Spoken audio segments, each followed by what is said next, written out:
Hi, everybody. Thank you so much for joining us. It's a pleasure today to be in an important conversation with a great leader in the field, Louis Bollard, who leads the Farm Animal Welfare Fund at Coefficient Giving, the largest philanthropic funder of the anti-factory farming movement. The author of the Farm Animal Welfare Substack, he has made recent appearances on the TED main stage and the Dwarkesh Podcast. He previously worked at Bain and Company and Humane World for Animals, and is a graduate of Harvard University and Yale Law School. Louis, thank you so much for making time. Thanks for having me on. It's great to be here. So to start, this work can be exhausting. It can feel like at times like we're winning, at times like we're not. There's a lot of opposition. There's a lot of apathy. What inspires you to stay in this work? Yeah, I definitely relate to that. I think this can be so emotionally exhausting. I mean, just thinking and feeling the suffering of so many animals. And for me, I think the thing that's most motivating is seeing the like-minded people who are fighting on behalf of animals and seeing the passion, the dedication, the just humility and goodness they bring to this work really inspires me. And then also seeing what they achieve and seeing the incredible things they're achieving for animals around the world. That's what really sustains me and keeps me going. Yeah, I totally agree. I experienced that in social circles. I experienced that at conferences. I experienced that at vegan restaurants. Mhm. There's so many different spaces to go where I feel that energy. So that very much speaks to me. When you look back at the biggest wins in animal welfare over the past decade, which ones actually changed the trajectory of the system? And which ones felt promising, but didn't move the needle as much as expected?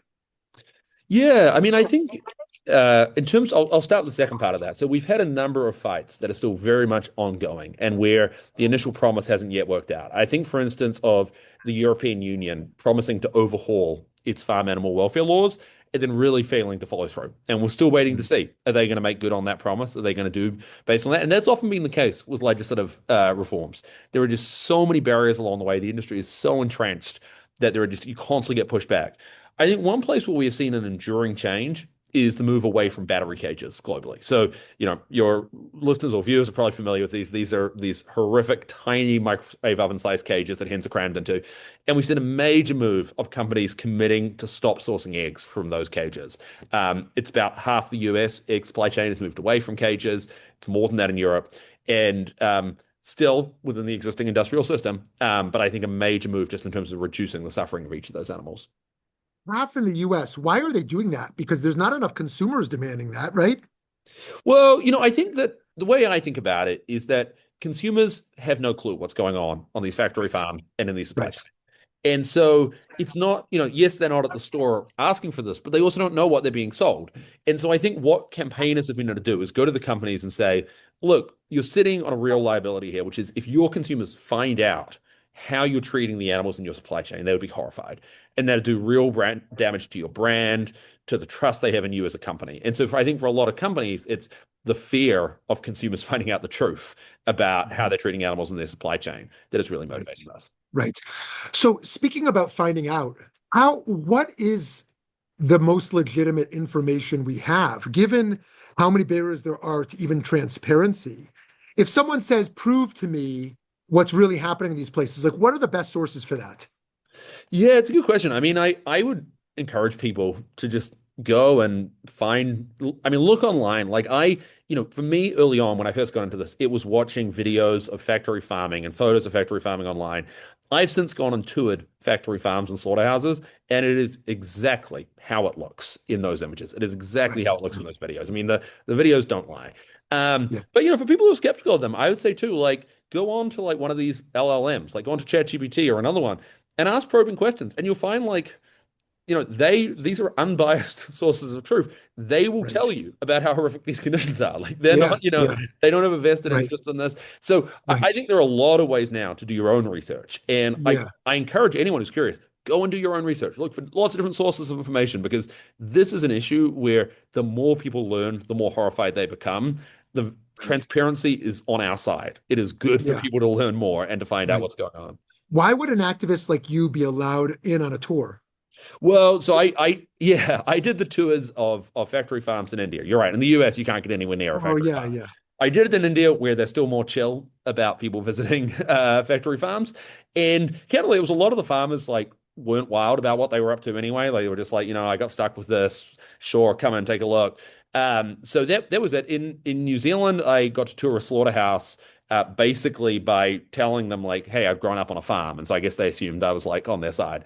But but yes, you're right. In general, it is incredibly hard to get in these facilities, and that is Yeah. very much Right. by design. Yeah. Right. Right. So open philanthropy often emphasizes cost effectiveness and scale. But how do you decide when a morally urgent cause isn't yet tractable enough to justify major investment? And what signals tell you that the moment has changed?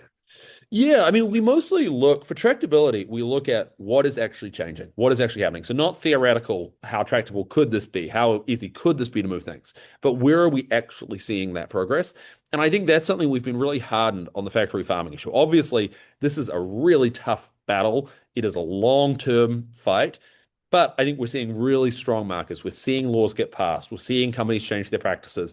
We're seeing alternative proteins do better on the market. We're seeing all of these signs that there is real traction, and that's what we're looking at is what is actually going on in the world. And I think although there are obviously still a horrific amount of suffering, I mean a horrific landscape of what exists, we are seeing real progress against that. Amazing. Amazing. Do you think the animal welfare movement's biggest bottleneck today is political will, corporate incentives, cultural norms, or something like less obvious that doesn't get talked about enough? I think it's all of those. I mean, I Yeah. think political will for sure. I think it is a disgrace that our politicians don't have the backbone and the courage to stand up to the factory farming industry and do reforms that are overwhelmingly positive. I mean, most people do not like what's going on factory farms when they find out about it. These will be popular reforms. And so I think if we could have more political will, we could see a tremendous amount of change. And I think in many ways, the cultural views are already there. People love animals. They don't want animals to suffer. It's that they are being deliberately, it is deliberately being hidden from them how those animals are being treated and how they're suffering. And the politicians are not responding to what these people actually care about and are responding much more to what the lobbyists want. So yeah, I think I would say political will has been the number one barrier for our movement. Yeah. Okay, interesting. There's a growing tension between incremental reforms and more radical systemic level change. In your view, when do incremental wins risk entrenching a harmful system rather than dismantling it? Sure. Yeah, I think this is one of the toughest questions of social movements throughout history. I mean, since people have been trying to change the world, Yeah. this has been the Yes. question is, do you try and overthrow everything about an unjust system, or do you try and make headway in reforming it? And I don't think they have to be mutually exclusive. So I think that people, in most social movements historically, there have been people doing both. There have been people trying to end the bad system, and there have been people trying to reform the worst abuses. And I think that can make a lot of sense. Now, obviously, there is a risk that in reforming the system, you make it more palatable. There is a risk that, particularly if you're willing to sign off on reforms that are truly meaningless, then, that helps entrench the industry. My personal perspective on this is that most people aren't paying any attention to what the industry is doing. I mean, that's the problem. And so I don't think they're out there seeing a cage-free reform or another reform and saying, oh, it's all fine now. I don't need to worry anymore. They weren't worried in the first place. They weren't paying any attention in the first place. They don't have any idea that these cage-free reforms are going on. They're all under the radar. And so to me, it's more a question of, are these bringing real benefits for the animals? Are these really reducing suffering?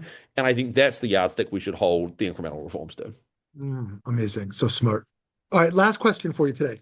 If you were starting from scratch today as a young advocate, with everything you know now about power, institutions, human behavior, what would you do differently, and what would you still do the same?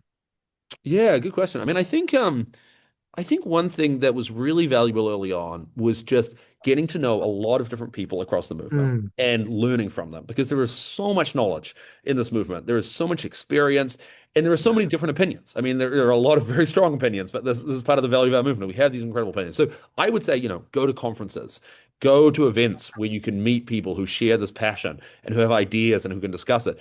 Do your own research, write articles or read articles or just get involved and get thinking about this. And I think that's probably the most useful thing I did early on. I'd say the one mistake I think I made was I didn't go straight into this after college. After college, I went and worked in a business consulting job that I didn't care about. And I did it because I'd sort of been told, oh, you need to do the thing that's safe and gain some conventional skills and all of that. And I think that was a waste of time. Like, I think I would just go straight into this field and say, like, look, clearly this is my life calling, clearly this is my passion. Like, I should work on it. And I encourage young people who feel that same degree of conviction to go and do the same thing. What about those who say, I'm going to go become a rich philanthropist of the field, even though that's my passion? Do you support that as well, or? Sure. Yeah. I think there are many different ways to support this field. So I think Right. like people can bring whatever it is. Like if someone just like loves making money, then like, great, go make money, like go make money. And we need money for this fight for sure. But I think in general, the thing most people can bring is their voice, their talents, their advocacy. And I think as soon as they can start plugging that in and engaging that, the better. Amazing. Thank you so much for your time and for all the good work you do. Great. Thank you.